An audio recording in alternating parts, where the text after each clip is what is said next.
नमस्कार दोस्तों। तो आज की क्लास में पढ़ेंगे अपन पशु एवं कुक्कुट प्रबंधन के बारे में। जैसा कि एक क्लास हो चुकी है अपनी और आज की कुक्कुट व पशु जो प्रबंधन है उनकी दूसरी क्लास है अपनी। तो स्टार्ट कर रहे हैं अपन। फर्स्ट क्वेश्चन कि गाय के आवास के लिए ढका क्षेत्र कितने वर्ग फीट होना चाहिए। वर्ग फीट में बताना है। 15 से 20 वर्ग फीट, 20 से 30 वर्ग फीट, या 25 से 35, या 100 से 120 वर्ग फीट। बात करें अपन 15 से 20 वर्ग फीट की, जो कि ये बछड़े में जो ढका क्षेत्र यानी कि बंद जो क्षेत्र होता है वह 15 से 20 वर्ग फीट चाहिए। जबकि अगर खुला देखे बछड़े में तो वह 1 मीटर खुला स्थान चाहिए। जबकि बात करें अपन 25 से 35 मीटर की वर्ग फीट की, तो ये भैंस में जो ढका क्षेत्र होता है वह होता है 25 से 35 वर्ग फीट। जबकि खुला की बात करें तो खुला लगभग 4 मीटर एरिया की ज़रूरत होती है। जबकि 100 से 120 वर्ग फीट जो है ये गाभिन गाय होती है उसके लिए जो ढका क्षेत्र होता है वह 100 से 120 वर्ग फीट की आवश्यकता होती है। जबकि मीटर में देखें तो लगभग 12 मीटर जो गाभिन गाय के लिए ढका क्षेत्र होना चाहिए। जबकि गाय के आवास के लिए जो ढका क्षेत्र है वह 20 से 30 वर्ग फीट होना चाहिए, या मीटर में देखें तो 3.5 मीटर की आवश्यकता होती है। तो इसका राइट आंसर तो होगा अपना बी आंसर। बढ़ते हैं नेक्स्ट क्वेश्चन की ओर। भैंस के लिए खुला आवास क्षेत्र कितने वर्ग फीट होना चाहिए। 50 से 60 वर्ग फीट, या 80 से 100 वर्ग फीट, या 180 से 200 वर्ग फीट, या 200 से 250 वर्ग फीट। बात करें दोस्तों 50 से 60 वर्ग फीट की, तो ये बछड़े में जो बछड़ा होता है उसके लिए खुला क्षेत्र 50 से 60 वर्ग फीट होना चाहिए। जबकि बात करें अपन दोस्तों 180 से 200 वर्ग फीट की, जो कि ये गाभिन जो गाय होती है उसके लिए खुला क्षेत्र की आवश्यकता होती है। जबकि बात करें अपन 200 से 250 वर्ग फीट की, जो कि ये सांड के लिए खुला क्षेत्र की आवश्यकता होती है। जबकि अगर सांड में बंद क्षेत्र की बात करें तो लगभग 120 से 140 वर्ग फीट के आसपास स्थान की आवश्यकता होती है। जबकि भैंस के लिए जो खुला आवास है उसके लिए 80 से 100 वर्ग फीट 80 से 100 वर्ग फीट, जो कि गाय और भैंस दोनों के लिए खुला क्षेत्र 80 से 100 वर्ग फीट की आवश्यकता होती है। तो इसका राइट आंसर तो होगा अपना बी। बढ़ते हैं नेक्स्ट क्वेश्चन की ओर। अगला क्वेश्चन कि घर के पीछे मुर्गी पालन के लिए कितनी मुर्गियां पाली जा सकती है। 5 से 7 मुर्गी, या 250 मुर्गी, या 750 मुर्गी, या इनमें से कोई नहीं। बात करें अपन 250 मुर्गियों की, चूँकि 250 मुर्गियाँ जो कि विस्तृत यानी कि एक्सटेंसिव जो प्रणाली होती है उसमें 250 मुर्गियों तक पाला जा सकता है। जबकि 750 की बात करें तो ये अर्ध सघन यानी कि सेमी इंटेंसिव जो सिस्टम प्रणाली होती है उसमें 750 मुर्गियां पाली जा सकती है। जबकि 5 से 7 मुर्गियों को अपने घर के पीछे बाड़ा बनाकर भी 5 से 7 मुर्गियों को पाल सकते हैं। तो इसका राइट आंसर होगा अपना ए। घर के पीछे 5 से 7 मुर्गियों को पाला जा सकता है। बढ़ते हैं नेक्स्ट क्वेश्चन की ओर कि 100 मुर्गियों के लिए गहरी बिछावन का क्षेत्रफल कितना होना चाहिए। अगर अपन 100 मुर्गियां रखेंगे तो उनके लिए क्षेत्र की कितनी आवश्यकता होगी गहरे बिछावन का जो क्षेत्रफल है वो कितना चाहिए।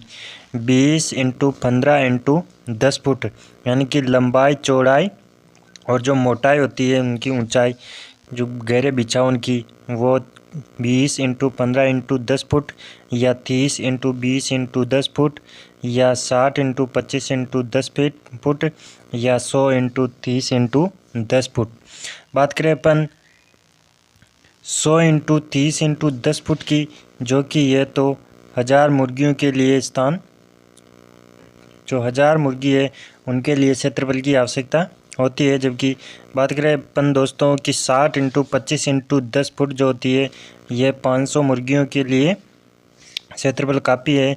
जबकि बात करें अपन 30 इंटू 20 इंटू 10 फुट की, जो कि इसमें 200 मुर्गियाँ आसानी से पाली जा सकती है।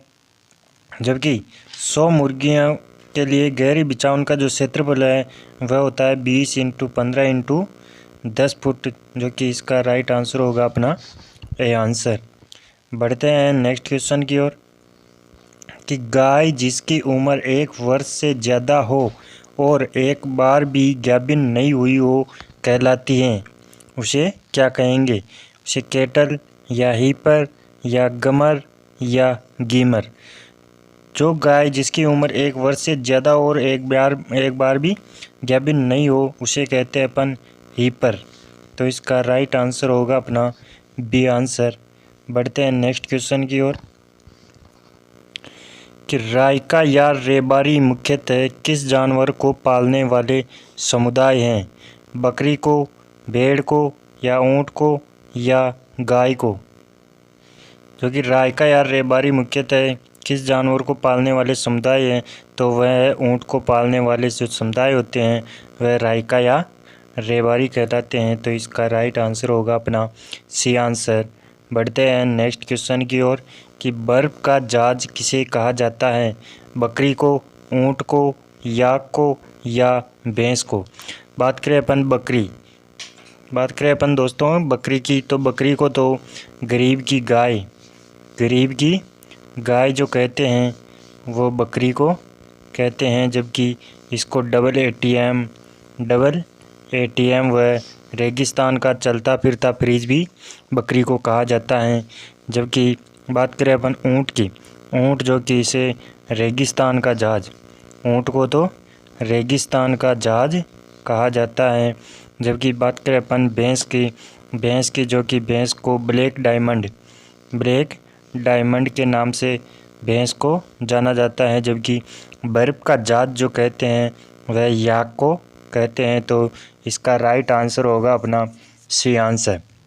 बढ़ते हैं नेक्स्ट क्वेश्चन की ओर कि निम्न में से पॉलीगैस्ट्रिक एनिमल है कुत्ता, ऊँट, खरगोश या घोड़ा?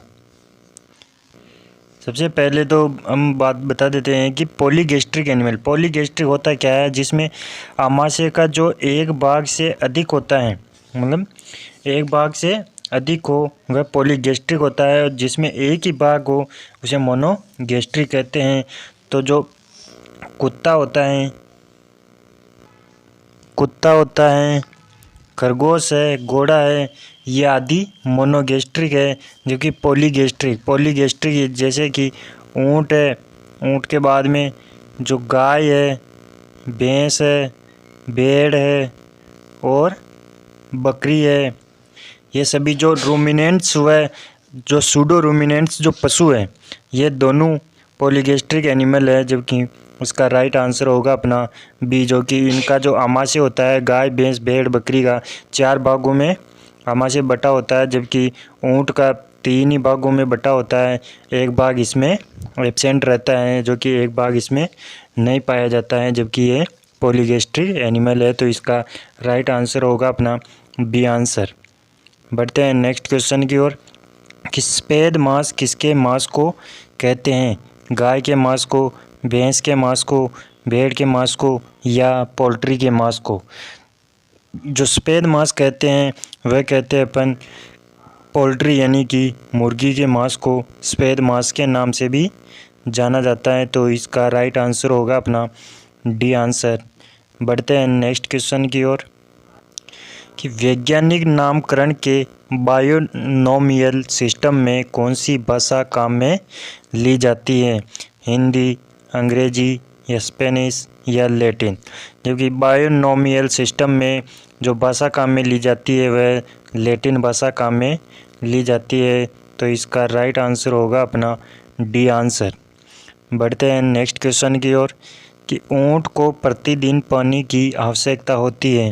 ऊँट प्रतिदिन कितना पानी पीता है, जो कि 30 से 35 लीटर या 60 से 80 लीटर या 40 से 60 लीटर या 18 से 36 लीटर। तो ऊँट जो है प्रतिदिन लगभग 18 से 36 लीटर पानी पीता है।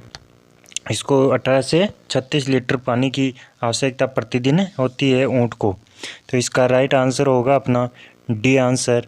बढ़ते हैं नेक्स्ट क्वेश्चन की ओर कि कैटल शेड की एकल पंक्ति प्रणाली काम में लेते हैं जब गायों की संख्या डैश डैश से कम होती है। 5 से कम या 10 से कम या 12 से कम या 15 से कम। जब कैटल शेड की एकल पंक्ति प्रणाली काम में लेते हैं तो गायों की संख्या कितने से कम होनी चाहिए। जबकि कैटल शेड की जो एकल प्रणाली है उसमें 12 गायों से कम होनी चाहिए, तब कैटल शेड की एकल प्रणाली काम में ली जाती है। तो इसका राइट आंसर होगा अपना सी आंसर। बढ़ते हैं नेक्स्ट क्वेश्चन की ओर कि मुर्गी कितने सप्ताह की उम्र से अंडे देना शुरू करती हैं। 10 सप्ताह से या 22 सप्ताह से या 20 सप्ताह से या 72 सप्ताह बाद। तो मुर्गी कितने सप्ताह की उम्र से अंडे देना शुरू कर देती है, यानी कि मुर्गी जो है लगभग 22 सप्ताह यानी कि लगभग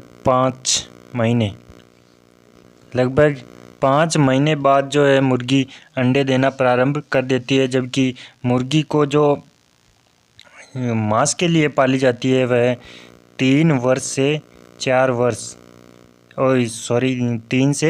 4 महीने में मुर्गी को मांस उत्पादन के लिए पाला जाता है। तो 3 से 4 महीने में मांस उत्पादन के लिए तैयार होती है, जबकि मुर्गी अंडे देना शुरू कर देती है 5 महीने में, यानी कि 22 सप्ताह में। तो इसका राइट आंसर होगा अपना बी आंसर।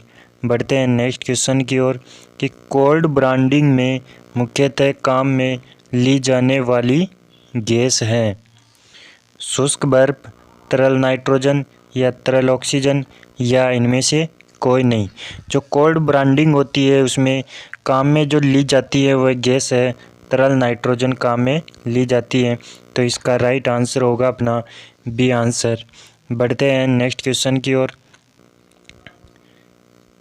कि निम्न में से कौन सी आवासीय प्रणाली लेयर एवं ब्रॉयलर दोनों के आवास के लिए काम में ली जा सकती है। जो कि लेयर यानी कि मांस उत्पादन के लिए भी पाली जा सकती है और अंडा उत्पादन के लिए भी पाली जा सकती है। लेयर यानी कि अंडा उत्पादन के लिए पाली जाने वाली मुर्गी को लेयर्स कहते हैं, जबकि ब्रॉयलर यानी कि मांस उत्पादन के लिए पाली जाने वाली मुर्गी को ब्रॉयलर्स कहते हैं। तो इन दोनों को पालने के लिए आवास कौन सा काम में लेंगे, डीप लिटर सिस्टम या बैटरी प्रणाली या पिंजरा प्रणाली या इनमें से कोई नहीं। जब लेयर्स व ब्रॉयलर दोनों आवास के लिए काम में ली जा सकती हैं वह आवासीय प्रणाली है डीप लिटर सिस्टम प्रणाली, जो कि इसका राइट आंसर होगा अपना ए आंसर। थैंक यू दोस्तों।